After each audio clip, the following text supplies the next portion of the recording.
cordial saludo. Bienvenidos de nuevo a este su espacio de temas y problemas literarios. ¿Tiene sentido la batalla entre publicados y autopublicados? ¿Realmente el filtro de una editorial garantiza una obra de calidad?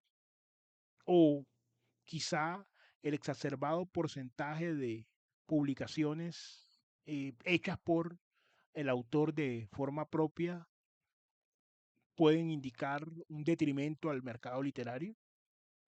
¿Es la primera vez que se da una situación de este tipo o ya en el pasado se habían dado otras crisis del libro? Vamos a responder a estas y otras preguntas, no sin antes recordar que soy Sundiata Keita, escritor, miembro fundador del colectivo artístico Epísteme Colombia y su anfitrión en este su espacio. También invitarlos a suscribirse al canal, a comentar el contenido y compartirlo, si bien tienen. Respecto de esto, ya hemos tratado un poco en el canal y vamos a seguirlo haciendo porque es un tema recurrente. ¿Y por qué es recurrente? Porque es un tema medular, no es un tema únicamente coyuntural de la incursión cada vez, por decirlo así, más frecuente y del alto volumen de autopublicación que hay. Por un lado, el elitismo de cierto sector de los escritores que tienen alguna especie de fetiquismo estético por las editoriales, por el otro. Son dos extremos, ¿cierto? Sin embargo, hay que ver qué hay en medio de ellos, el justo medio, y tratar de ubicarse un poco allí. Entonces, por principio, esta batalla que se da respecto a demeritar la calidad de cualquier texto que se autopublique, diciendo que no ha cumplido con unos filtros, es bastante gratuita y es bastante inútil, ¿no? Gratuita porque, como ya hemos comentado, cada una de las formas de publicación tiene unos criterios y un camino distinto.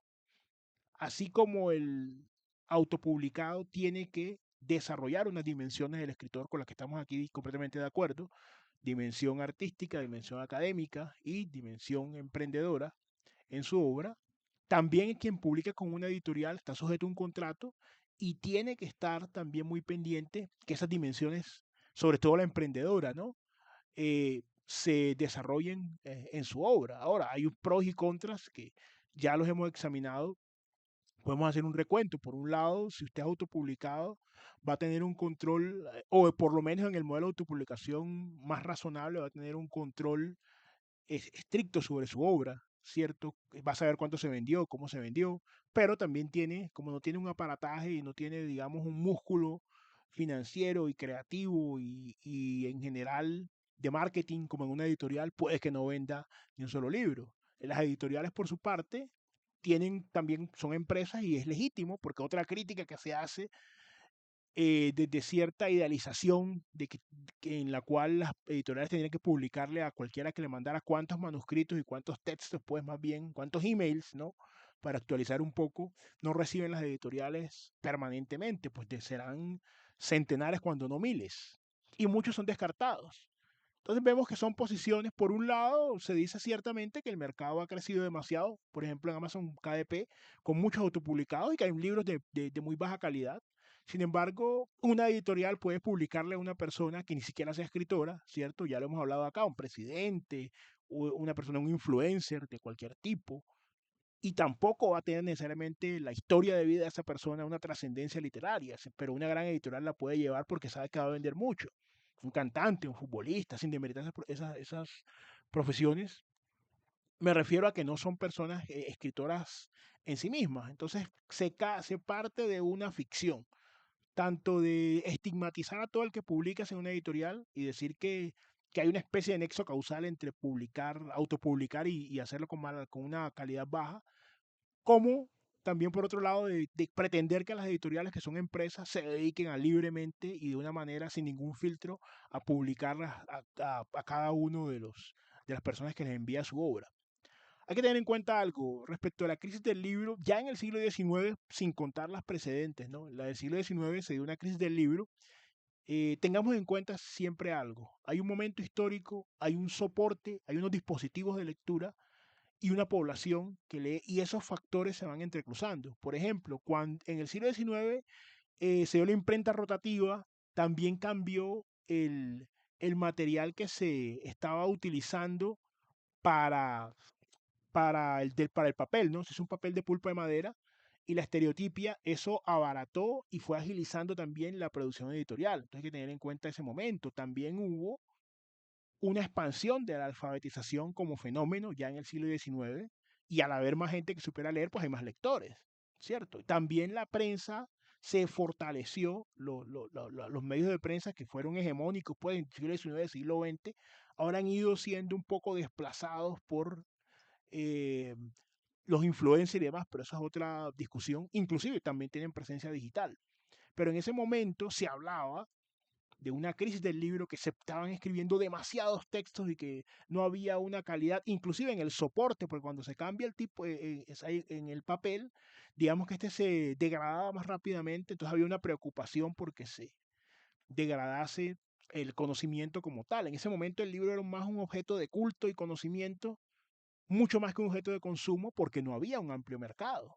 Tengamos eso en cuenta. Entonces ya en el siglo XIX, hace casi ya 2 siglos, que ya se tenían esas preocupaciones y se decía que el mercado del libro pues se estaba degradando porque salían particulares pues que no hacían parte de la academia de ese momento y fundaban editoriales y que eso cómo era posible. Entonces no, ahora estamos hablando de otro soporte que es virtual y que es de autopublicación. Entonces si vemos así nos damos cuenta que no hay sustancia en ese conflicto, porque las crisis del libro ya se han dado y depende del punto de vista. Si usted es un escritor elitista, va a decir, no, es que el que no pasa por el filtro de una editorial, pues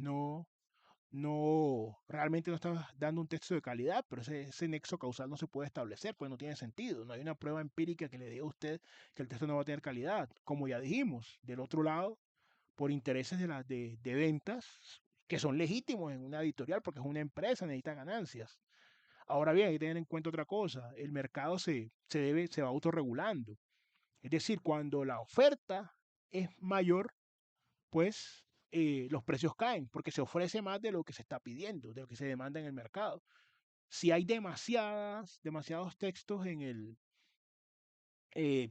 ejemplo, en Amazon KDP, por hablar de una plataforma, en algún momento se va a autorregular, o se va a regular, o ya sea, o también regular directamente por políticas de Amazon KDP. Entonces hay que tener, o de cualquier otra plataforma de autopublicación. En conclusión, tiene sentido decir que este es un momento histórico único y que es la crisis del libro, es decir, del más en cuanto a quién lo publica y cómo se publica, y que es una cuestión exclusiva. Eso no tiene ningún sentido porque rápidamente usted puede hacer una búsqueda más amplia y ver cómo se dio en el siglo XIX ya esa crisis, esa preocupación que al masificarse tanto por el medio técnico como por la alfabetización y por la existencia de tirada de periódicos, donde muchas obras se fueron publicando por tomos, por ejemplo, que eso iba a degradar la literatura y todo lo demás, como se dice ahora que tanto autopublicado va a degradar la literatura. Eso en parte es elitismo y en parte desconoce la dinámica del mercado que tiende a autorregularse, porque tampoco le conviene a estas grandes plataformas que cualquiera vaya publicando sin son ni ton, porque entonces se van a desvalorizar. Demasiado producto y poca gente que lo compra. Y lo más importante, son dinámicas inevitables. Si en ese sí, en el momento del siglo XIX, esos inventos que salieron, pues muy básicos para nosotros, pero que fueron significativos en ese momento, impulsaron la clasificación de libros más una sociedad alfabetizada cada vez mayor y con acceso a medios de prensa. ¿Qué podían hacer las personas que hacían ese crítico en ese momento? Nada. Ese avance no se podía detener ni se detuvo. Tampoco va a pasar, va a suceder porque se quejen en redes sociales y de alguna forma estigmaticen al autopublicado. Ahora, yo, por ejemplo, como les había comentado, tuve la experiencia de publicar tanto con el Fondo Mixto de Cultura de Sucre, no en una, sino en 2 ocasiones, 2 textos diferentes de cuentos, después de que pasaran un filtro, ¿cierto? Que en este caso fue de esta entidad, como últimamente de autopublicar eh, por medio de una editorial de autopublicación, que fue la editorial Letra Minúscula.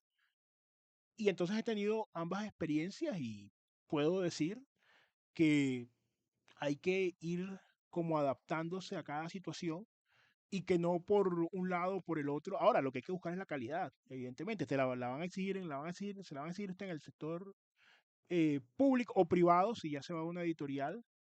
Y ahí se mueven otros intereses, porque por ejemplo, cuando yo envié las propuestas, allí también había otras propuestas.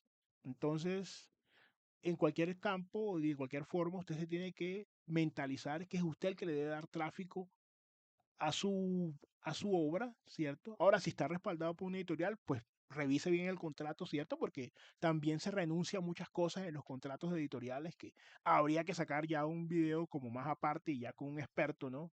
Ojalá en ese mercado tan particular que es el editorial y de los contratos y todo lo demás, para ver a cuánto se renuncia. Y, porque en todo hay beneficios y hay pérdidas, hay pros y contras, ¿cierto? Usted puede tener un control absoluto de su obra si es un autopublicado, pero a la hora de promocionarla, como puede firmar con una editorial bastante conocida, pero va a perder a otros niveles. Entonces usted pondere, ¿cierto?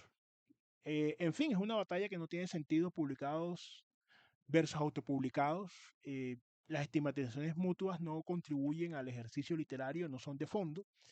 Creo que es una pérdida muchas veces de tiempo y de esfuerzo del escritor. El video se hace sobre todo para los escritores que quizá quieren publicar y están dudando mucho porque, bueno, si autopublico van a decir que mi obra no tiene calidad y si me voy a una editorial, entonces me doy cuenta que ni siquiera leen los emails, quizá porque la capacidad de los operadores que los reciben está siendo rebasada ampliamente por la gran oferta de textos que se están dando. Entonces usted tome la mejor decisión, pero tenga en cuenta que por lo menos desde un aspecto artístico y académico no se puede hablar de una superioridad o inferioridad en cuanto al modelo de publicación, la forma en la que usted publica. Ahora, en el parte emprendedora, si usted autopublica, tiene que hacerlo usted solo. Y si publica en una editorial, si logra hacerlo, también tener en cuenta que va a renunciar a ciertos beneficios, porque la editorial es una empresa y necesita ganar dinero. De todas formas, quisiéramos conocer sus opiniones. Siempre es un gusto interactuar con ustedes y compartir estas reflexiones. No siendo más, nos veremos en un siguiente episodio de Epísteme Colombia Literatura.